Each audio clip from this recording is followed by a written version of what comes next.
नित्यं भागवत सेवया भगवती श्लोके भक्ति भवति नैष्ठिकी. By will attendance in the classes and may render the service to the pure devotee. All other struggles and problems must completely destroyed. And loving service unto the personality of God, whose praise would translate into songs. This establishes an irrevocable fact. Magyanatmarandasya Ananjana Shalakaya Chakshuranmiltam Yena Tasmai Sri Gurave Namah. I was born in the darkest ignorance. My spiritual master opened my eyes with the torch of knowledge. I offer my respectful obeisances unto him. Mukam karoti vachalam pangam langayate girim yat kripa tadaham vande Shri Guruna Dharinam. I offer my respectful obeisance, the liver of the fallen souls. His mercy enables the lame to cross mountains. Hare Krishna. Today we are looking at chapter 13, you say? Okay. Text number? 1 to 15. Okay. And focusing on 10. Okay. Dhritarashtra quits home. Okay. Chapter 13. Here we go. Shri Suta Goswami said, while traveling on a pilgrimage, Vidura received knowledge of the destination of the self from the great sage Maitreya and then returned to Hastinapura. He became as well versed in the subject as he desired. After asking various questions and becoming established transcendental living service of Lord Krishna, Vidura retired from putting questions to Maitreya Muni. When they saw Vidura return to the palace, all the inhabitants, Maharaj Yudhishthira, his younger brothers, Dhritarashtra, Satyaki, Sanjaya, Kripachari, Kunti, Gandhari, Draupadi, Subhadra, Uttara, Kripi, many wives of the Kauravas, and other ladies with children, all hurried to him in great delight. It so appeared that they had regained their consciousness after a long period. Keep going. Keep going. With great delight, I said, keep going. How do you go? With great delight, they all approached him as if life had returned to their bodies. They exchanged obeisances and welcomed him with embraces. Due to anxieties and long separation, they all cried out of affection. King Yudhishthira then arranged to offer sitting accommodations and a reception. After Vidura ate sumptuously and took sufficient rest, he was comfortably seated. Then the king began to speak of him, and all who were present there listened. Maharaj Yudhishthira said, "My uncle, do you remember how you always protected us, along with our mother, from all sorts of calamities? Your partiality, like the wings of a bird, saved us from poisoning and arson. While traveling on the surface of the earth, how did you maintain your livelihood? At which holy places and pilgrimage sites did you render service? Lord, devotees like your good self are verily holy places personified. Because you carry the personality of God within your heart, you turn all places into places of pilgrimage. My uncle, you must have visited Dwarka, and that holy place are our friends and well-wishers, the descendants of Yadu, who are always wrapped in the service of Lord Sri Krishna. You might have seen them or heard about them. Are they all living happily in their abodes?" Thus, being questioned by Maharaj Yudhishthira, Mahatma Vidura gradually described everything he had personally experienced, except news of the annihilation of the Yadu dynasty. Compassionate Vidura could not stand to see the Pandavas distressed at any time. Therefore, he did not disclose this unpalatable and unbearable incident, because calamities come of their own accord. Thus, Mahatma Vidura, being treated just like a godly person by his kinsman, remained there for a certain period, just to rectify the mentality of his eldest brother, and this way bring happiness to all the others. As long as Vidura played the part of a Shudra, being cursed by Mundaka Muni, Ariyama obeyed at the post of Yama to punish those who committed sinful acts. Hare Krishna, and it's number 10, right? So here we go. Bhavad Vida Bhagavatas. Tirtha Bhuta Swayam Vibho. Tirti Kurvanti Tirtani. Swanta Stena Gadabrita. Bhavat Vidha Bhagavatas. Tirtha Bhuta Swayam Vibho. Tirtha Bhuta Swayam Vibho. Tirti Kurvanti Tritha Trithani. Tirti Kurvanti Tirtani. Swanta Stena Gadabrita.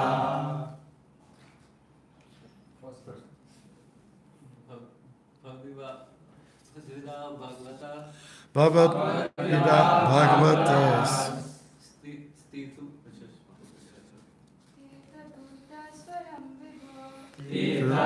Swayam Vibho. Tirti Kurvanti Tirthani. Tirti Kurvanti Tirtani.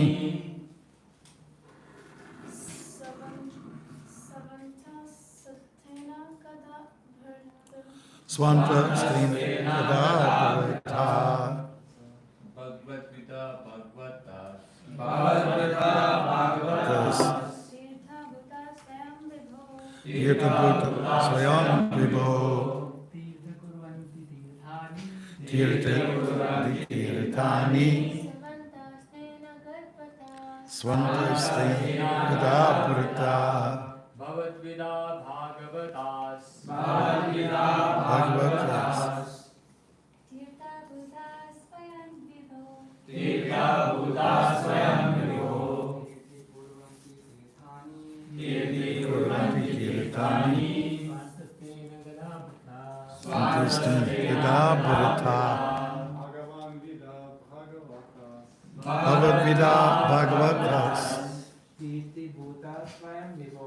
Tirti Bhuta Swayam Vibho. Tirti Kurvanti Tirthani. Tirti Kurvanti Tirtani. Swantastena Gadabrita. Gadabrita. Bhagavad Gita Bhagavatas. Bhagavatas. Tirtha Bhuta Swayam Vibho. Tirtha Bhuta Swayam Vibho.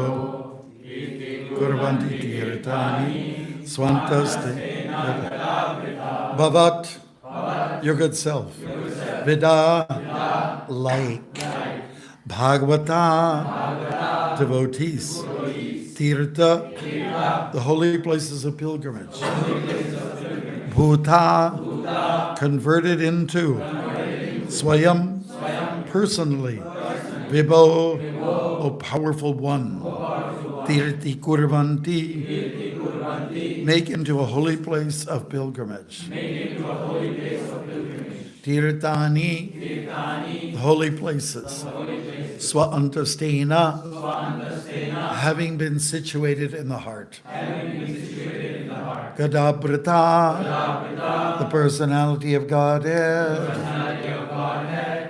Let's read this together. My Lord, devotees like your good self are verily holy places personified, because you carry the personality of Godhead within your heart. You are all places the place of pilgrimage. Purport by His Divine Grace, A.C. Bhaktivedanta Swami Prabhupada. So, let's see. We're not going to look at this, right? The personality of Godhead is omnipresent by His diverse everywhere, just as the power of electricity is distributed everywhere within space. Similarly, the Lord's omnipresence is perceived and manifested by His unalloyed devotees like Walking, slow. Vidura, just as electricity is manifested in an electric bulb. A pure devotee like Vidura always feels the presence of the Lord everywhere. He sees everything in the potency of the Lord, and the Lord in every thing. The holy place, or the holy places all over the earth, are meant for purifying the polluted consciousness of the human being by an atmosphere surcharged with the presence of the Lord's unalloyed. If any visits a holy place, he must search out the pure devotees residing in such holy places, take lessons from them, try to apply such instructions in practical life, and thus gradually prepare oneself for the ultimate God. Realization. Sky.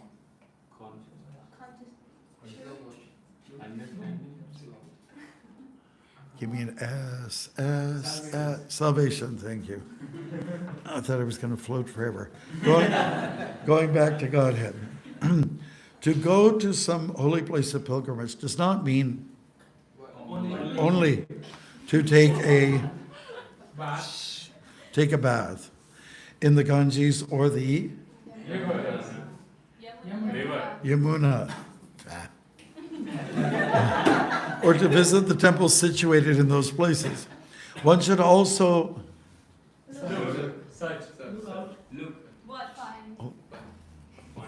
find representatives of Vidura who have no desire in life, save and except to serve the personality of Godhead. The personality of Godhead is always with such pure devotees because of their unalloyed service, which is without any tinge of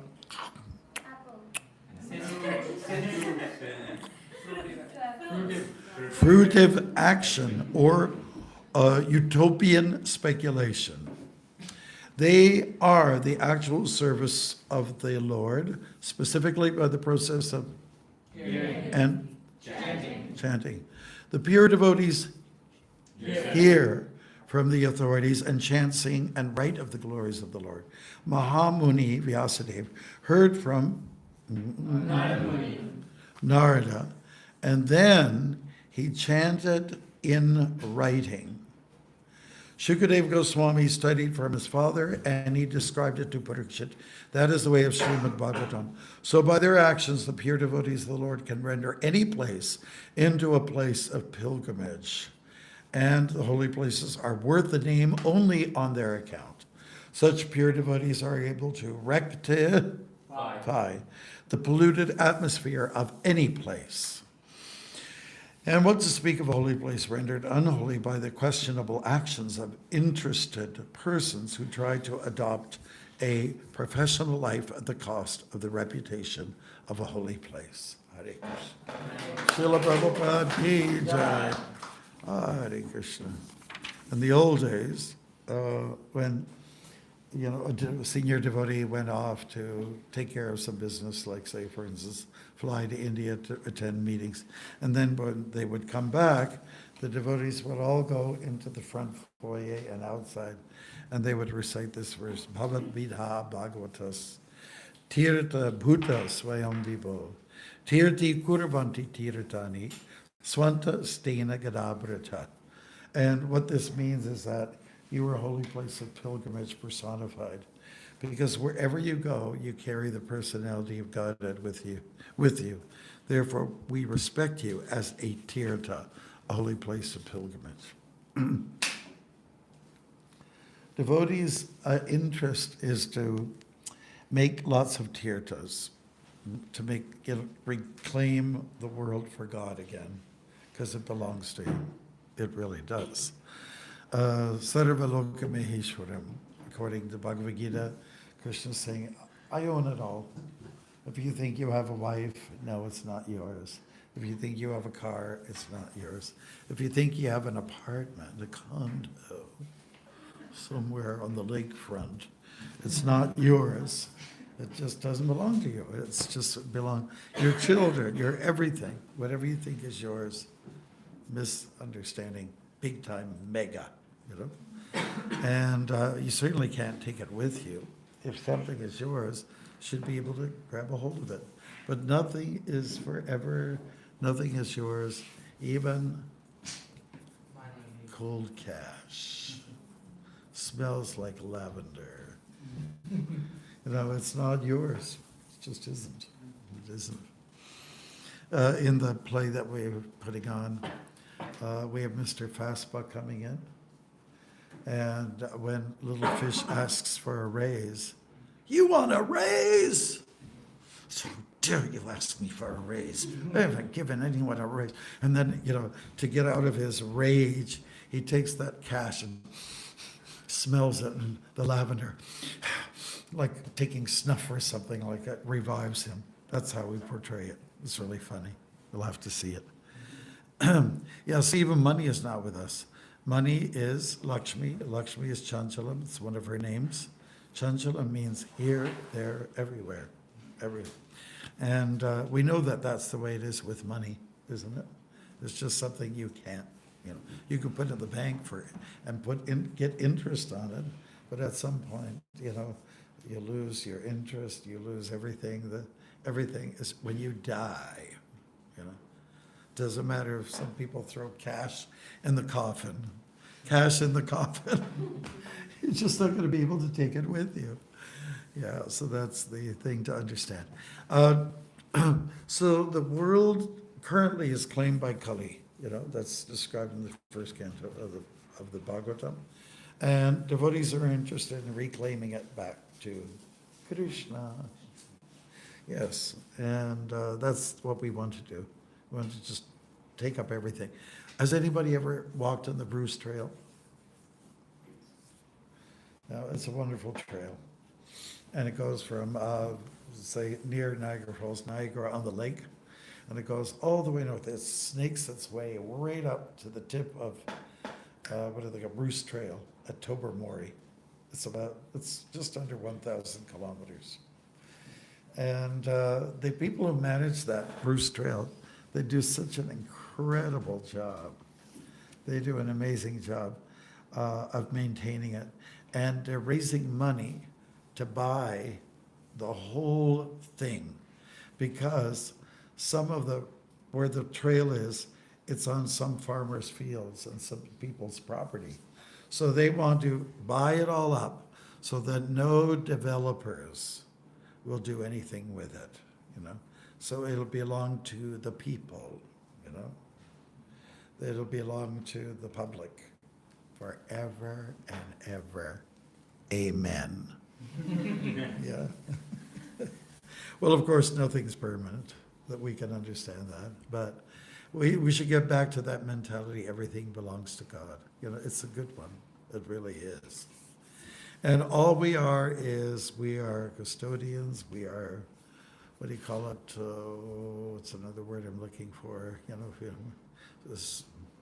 Stewards, we are there to kind of service it, like that. If there's a fire somewhere, we try to put the fire out, If some loggers come in, like what happens, everybody knows in South America, there's so much logging going on, deforestation, and people go in there. Some very wealthy people have bought the land, like very wealthy, filthy rich people have bought some of this, some of the rainforest in South America so that nobody can touch it. Some so-called developers come and say, "You get off my property." That's a very famous mantra in America. By the way, I just came from America. The cultures are different. Famous line in America is, "Get off my property or I'll shoot." Prabhupada made a statement about that too. He would walk with devotees in the morning. They go on japa walks. And one man came, this is in one of the Tirthas, one of the holy places.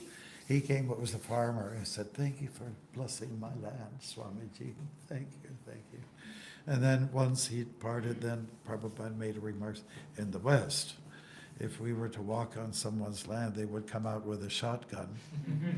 So the mood, the spirit of ownership really belongs to the world, to the people, right?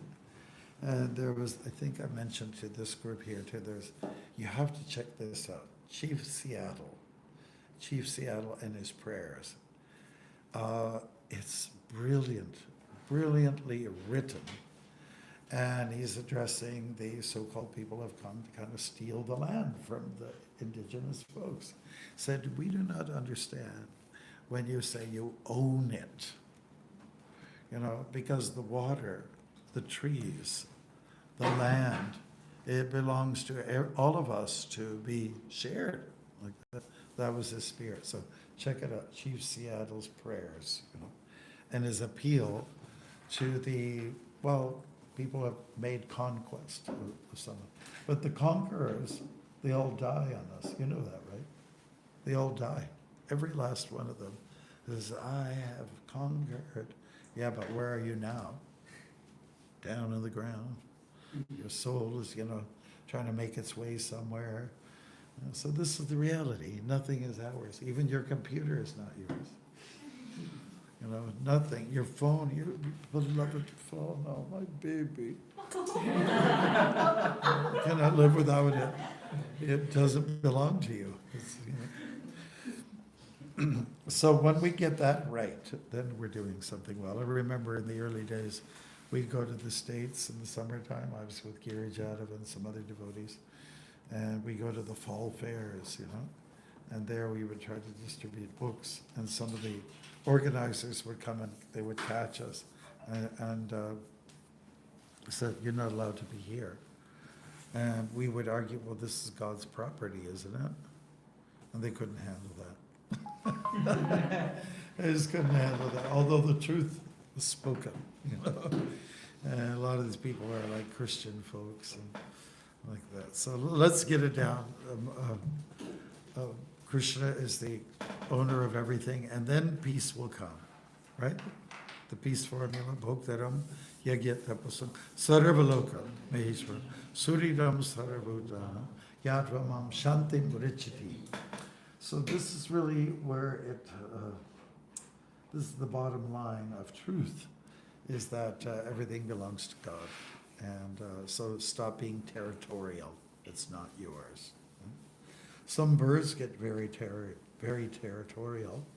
I was at that big park in Brampton one morning, and one red-winged blackbird bird came, he's pecking at me. I said, get out of here. And the reason why he was doing it, or he or she, whatever, I don't know the gender, I didn't look close enough, but I just, they're very territorial, because if you're in their nesting area, and even if you're kind of far away, they're really aggressive, and they got that little thing that can do damage, Yeah. Yeah, birds have these beaks. There was one on my first walk across Canada. I was up in getting close to the Lake Superior area, Sault Ste. Marie. Everybody remembers the Sioux, right, from last summer? Well, it's still there. And moose were getting hit, And I went to this one moose, and I just wanted to see if he was all whole, where was the damage, I didn't see any damage except for his eye was plucked out. Guess by what? A crow. Because as I was approaching the moose, a raven flew off, and then I noticed that because birds go after your eyes sometimes, it's not a very nice thought. I guess we need to wear glasses like Mataji, and then you have a better chance. All right, so let's get that down. Everybody want peace? How many people want peace?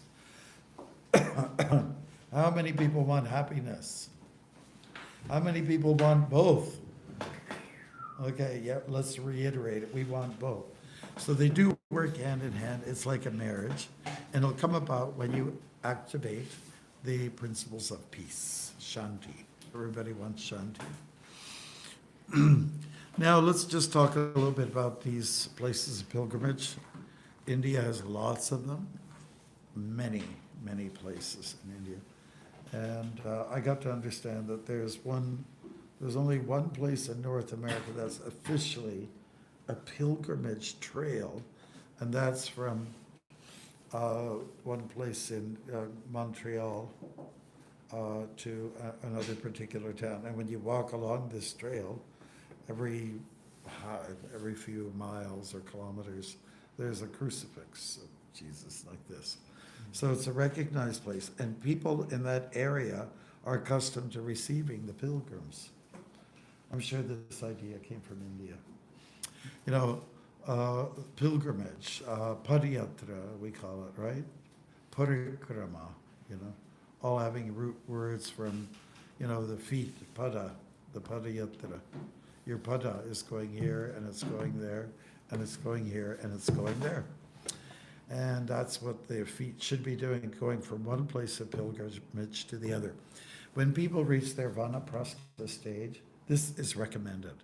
Go from one place of pilgrimage to the next before you couple separates, if they do separate at all. So do that, you know. And padam padam yad vipadam natesham, it's a famous line, what that means, wherever you step, wherever you put your pada, there will be, it could be a step of danger, you know.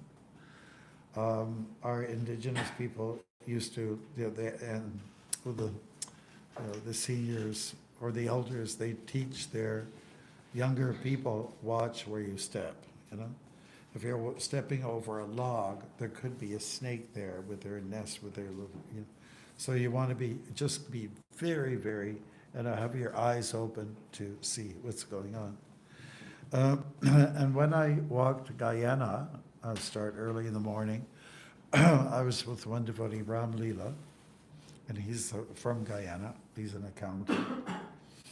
And I needed to deal with the call of nature, you know, what is it, number 2, I guess it is. It was number 1?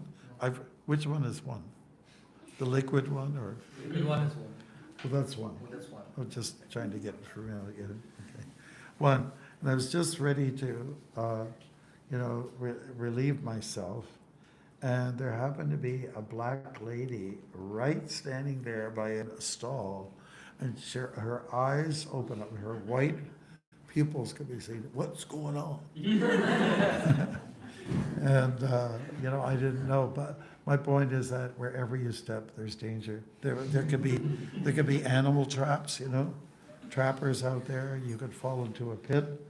One guy, he had his headphones on. He was listening, and he was on, you know, like a kind of pilgrimage, I guess you could say. And he slid into a crevice. And when he fell into the crevice, his arm fell into, got stuck in a rock and a rock wall. So if you can understand.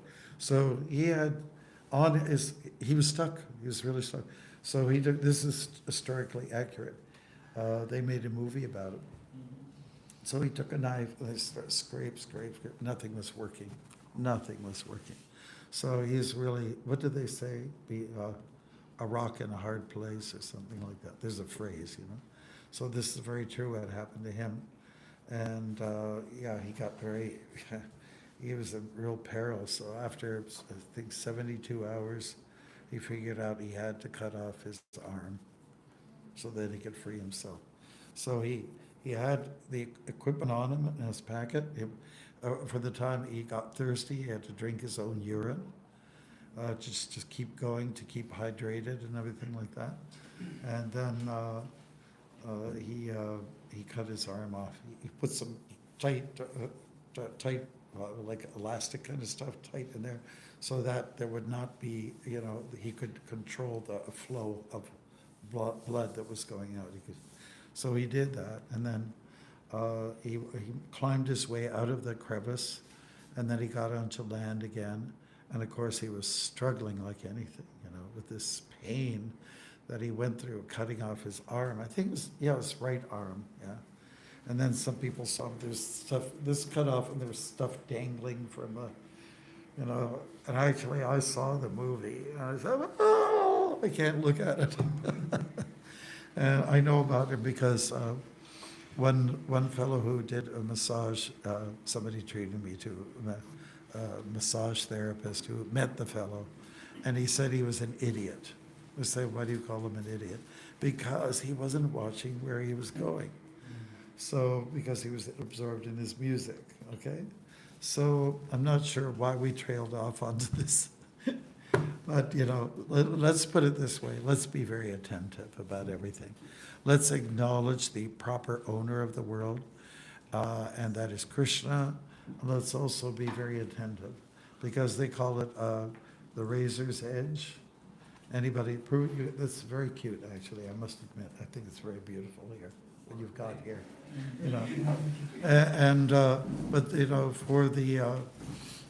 for the guys who shave, if you're not attentive, with the razor blade, if it's razor blades that you use, then you can nick yourself and blood will start to come, gush out like a Niagara Falls. So the point is that attentiveness needs to be there. It's very important to just be prudent about all that we do. And so watch where you step. That's the main thing. That was the reason why I told the story about the guy who got his arms. You got to watch where you step. And I see more and more people don't watch. They got headphones on. They're crossing the road at a major intersection, and they're looking at their phone. They're not totally oblivious, They maybe saw, the image of the white guy walking, and so now they think it's all okay, I'm clear, but here, totally blocked out. So, in general, as Kali Yuga progresses, people are losing a grip on attentiveness, really being focused, or having a lack of fixation on what you want to do. And Prabhupada used that term. One of his famous lines was, pay attention to details. When you pay attention to details, this means that you are, showing some level of maturity. Okay, should we go to places of pilgrimage? Yes. Well, should we make places of pilgrimage? Yes. Yes. We buy temples. We buy churches, rather. We turn them into temples. We buy land. We build temples on top of that. We might buy facilities for devotees to live in. And this way, the pilgrimage increases. We may buy land for animals, for cows and bulls, and that is tirtha. That is pilgrimage. Yeah. So that's one of our aims, just to recognize Krishna's proprietorship in all things, and let us bring it back to the truth. The truth is that God is in charge. Mm-hmm. The story of Vidura is very interesting. He went all over the place. He went all over. He traveled like Narada Muni did. Some of my idols are Narada Muni, Vamana Dev, Balaram, and Vidura. These are my idols, because they walk through the orchards, they walk through the, highlands, and then into the low valleys and everything, near wetlands and everything, perhaps over sand as well. You name it, they did it. They went everywhere, And they did it for purification. Even Balaram, there was a curse put on it by Ramaharshan Sutta, for having killed a Brahmin, and so he was to go for rectification, restitution, what else? Like penance. He had to perform penance. So he decided, I'll just walk. And there was another reason why he walked and didn't get involved in the Battle of Kurukshetra. You know why, right? Because he was the guru for martial arts for Duryodhan, right? With the club fighting. And so it was a conflict of interest for him to get involved. So I'm out of here. So I'm out of here, and I'm just going to go from one tirtha to the next, and to the next, and to the next. And Vamana did the same thing. He did in fewer steps, and he covered more territory. Yes, well, just give me a minute and I'll wrap up. Just a clarification. You mentioned who was doing, going from one place to another? Balaram. Balaram. Yeah, is that okay? All right, thank you. All right, yeah, and we we all know that Vidura did this as well, and he came back from pilgrimage. And actually, all the Pandavas went on pilgrimage. They all left their kingdom and they walked away like Kshatriyas are supposed to do at some point. They walk away. Dhritarashtra did so. And you can go through the whole list. But the Pandavas, Yudhishthira, he was the sovereign of the world.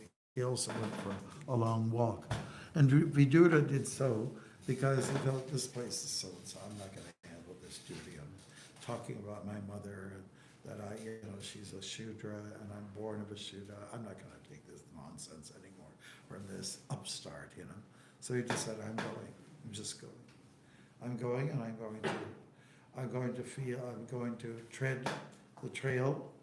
And then he did come back. He did a kind of a loop. Yeah, so there are lots of trails in India, and people have suggested, why don't you walk India? I said, okay, yeah, sure. Why not? If you get rid of the trucks. The trucks, maybe I will consider it. But pilgrimage is really good. And I met a fellow who was part of a club. They walk around the Lake Superior. They do the Canadian and the US side of Lake Superior. And anybody who does a long walk, you know what happens to them? This was told to me by one devotee, Abai, who's originally from Toronto. And he headed up the Padayatra team, in places outside of India. And they tried to kidnap him too. That's another story, Abai.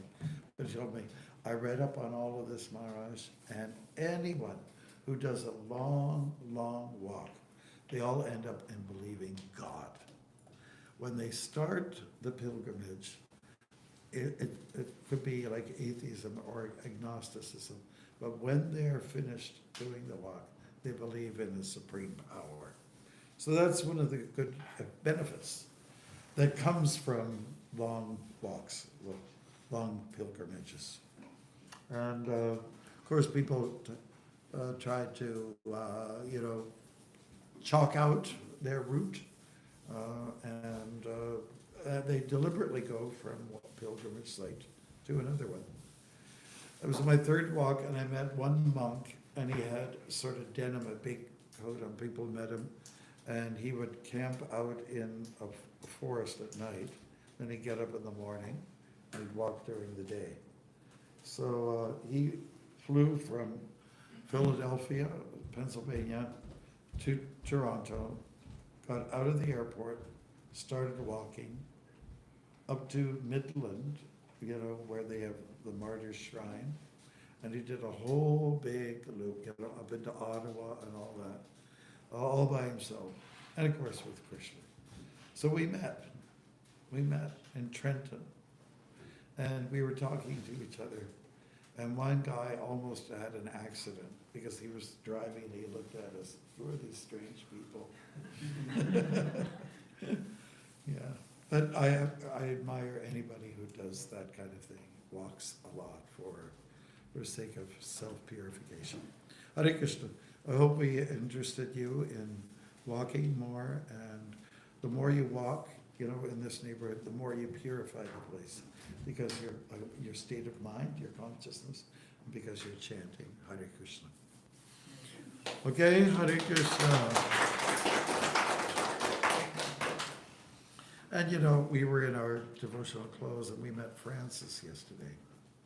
Who was there with us? Francis. You were there, yeah. And he was just, you're a monk, aren't you? He says, yeah. And they usually ask, what kind of a monk are you? I spent a little time with the brahmacharis in Ireland when I walked to Ireland, and they were telling me about some of their adventures. And one of them came from the UK, and he knocked on the door of someone's home, and a woman appeared. He said, hello, I'm a monk. I said, well, what kind of a monk are you? Says the lady. He says, a wet one. because it was raining. All right, good. Okay, Bruce, so now we'll go for questions, and, because we just have a few minutes left, and we have to take off. Yes? Maharaj, with Purport, there's this sentence, the personality of Godhead is always with such pure devotees because of their unalloyed service, which is without any tender fruit of action or utopian speculation. I was wondering what context the term utopian speculation is used. Well, usually we talk about speculators, philosophical speculators. We call them transcendentalists, but they may have arrived at the conclusion of Brahman as the ultimate objective. And so, such persons are not in the classification of pure devotion necessarily. They haven't caught on to the service attitude. So they remain on one level, which is to be very analytical about the world, to appreciate the world, and to conclude, I'm small, the world is big. But there's something bigger than this world, and that's Brahman. So it's oftentimes those jnanis, we call them jnanis, who arrive at that conclusion. So they may be some kind of devotee, transcendentalist, but not fully developed. Is that okay? Jai Ho. Yes, sir.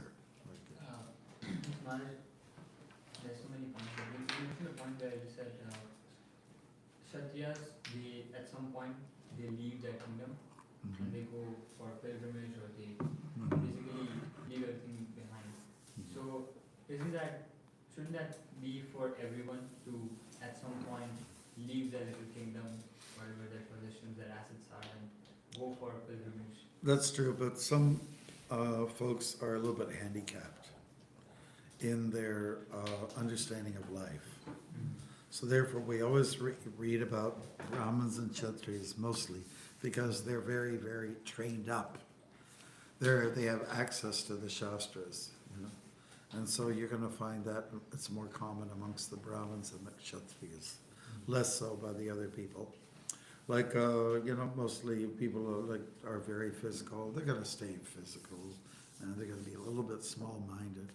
A little bit bigger than that are the merchants, and so on. They think a little bit more about their community and how they can profit, and things like that.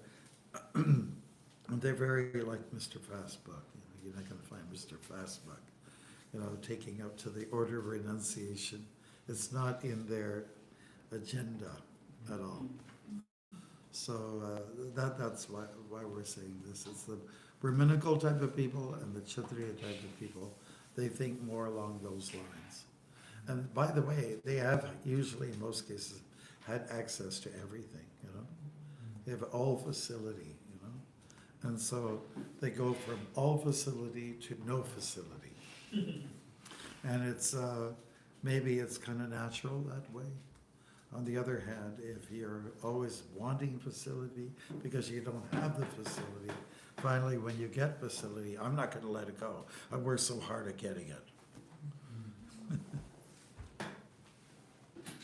Yeah.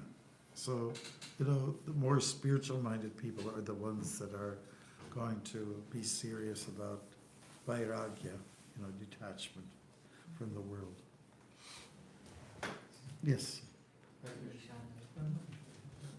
Oh, I'm sorry. That's Hi, Krishna Maharaj. So the question that I wanted to ask is, when you mention nothing is ours, everything belongs to Krishna, what about desires that we have? Yes. What about them? Desires to have. The desires that we already have. Yes. To get this, to get that. Yeah. So are they also Krishna's, or they are personal? You mean the desires themselves are Krishna's desire? Yeah. But even lust, we have lust. Lust comes from God. What doesn't? I was just reading that the other day. That it's in the Gita, and so even lust comes from the Supreme Personality of God, but it gets distorted by us. We think it's for me. Krishna's saying it's for everyone. His spirit, his mindset is very different from ours. So everything that's there, even evil comes from God. Even darkness comes from God. It's God's backside, but it comes from God. So, Maharaj, when somebody asks us the same question, Mm. that lust is also part of God and evil is also part of God, how should we deal with them actually? Well, why just show like- compassion? Well, if they're introspective, then if you can explain it to them in a certain way, like I just did, maybe it will register. You know, when they ask the definition of God, just ask that first. What is God to you? What do you think this people that you've met or have talked to you? What is God? Do you have any answer? What is God? Hmm? What is God? Define God. All objective. Hmm? All objective. All attractive? Okay, that's okay, but, According to definition, it's generator, operator, destroyer. okay, all right. Yeah, superior power, and hopefully the person that's asking you the questions will appreciate that, right? So if God is that He from whom everything emanates, then anything that you want to pick out, flowers, where do they come from? Where does paper, where does plastic come from? Microphone. It's not like like God is sitting in some laboratory or some factory manufacturing these things. We understand the elements are coming from them. And I think for such a person, you can sell them a Bhagavad Gita. And then many questions will be answered from there. Good. Who else? You? Yes, I just had two parts, but I wanted to add on to this question. Like then, when we ask why disregard the bad, like so-called bad, like ego or lust, why disregard it? Why? Why should we disregard that aspect of God? Why should we regard? Disregard. Disregard. Yeah, because The for example, negative. example, Mars is like I remember I was reading about like there's a satanic temple in the United States as well who wants to erect a statue of Satan in the Yes. city hall. People are not liking that. Oh, yeah. So people like, but there's this aspect also. It's an aspect of God. Yeah, So what's we that? say Maya, right? Maya is the energy of God, yes. But you're given a choice, that's God's demonstration of love. You can take the evil side or you can take the good side. And when you make choices like that, then real love blossoms from there. If you're forced to love something, then it's not real love, right? Maybe your parents have in mind someone for you to partner up with, and you're thinking, So it can't really be forced. Prabhupada went through something like that. Secondly, the question like, what kind of monk are you? How do you answer that question? Like for the monks saying, Oh, what kind of monk are we? Well, not a wet one.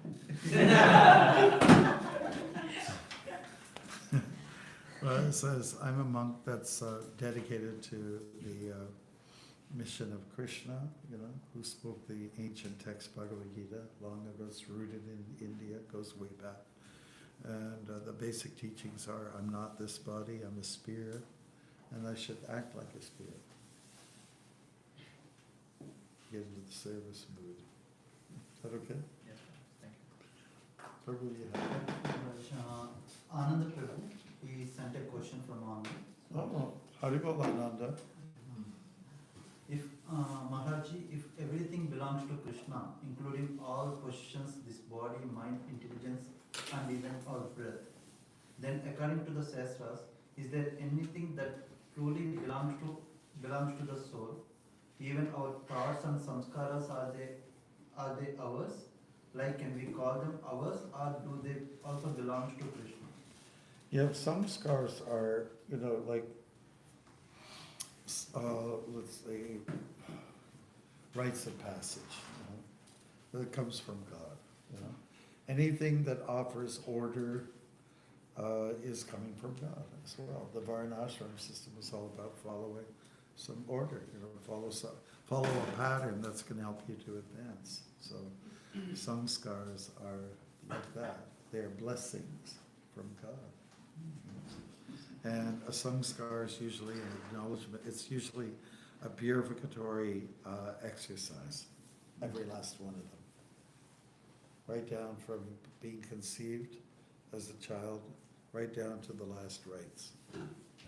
They're all blessings from God that helps you to advance. Rites of passage are really important for people in those communities where they don't have anything. You know, no achievement, no target, no goals. You know, you can't, it's hard to advance. It's just hard to make progress. And human life is meant for progression. Is that okay? Anybody else? Okay. Do you have? No. Okay, you have two hands. Okay, so we're right on spot. Thank you. We'll see you in a few days. Probably see you. I'll come back to Toronto, but I'll take a ride with you over to Ottawa. Or Canada Day. Canada Day. Panchakilpatirubhyascha Vipasindhubhyeva Patitanam Pavanebhyo Vaishnavibhyo Namo Namaha. Good luck with your exercise. And Maharaj, today is little, yesterday. Today is what? He's giving excuses for it. Okay. Excuse for, more or less, yesterday we fought, entire day, and like, people were following. Oh, my fault now. Is that your decision?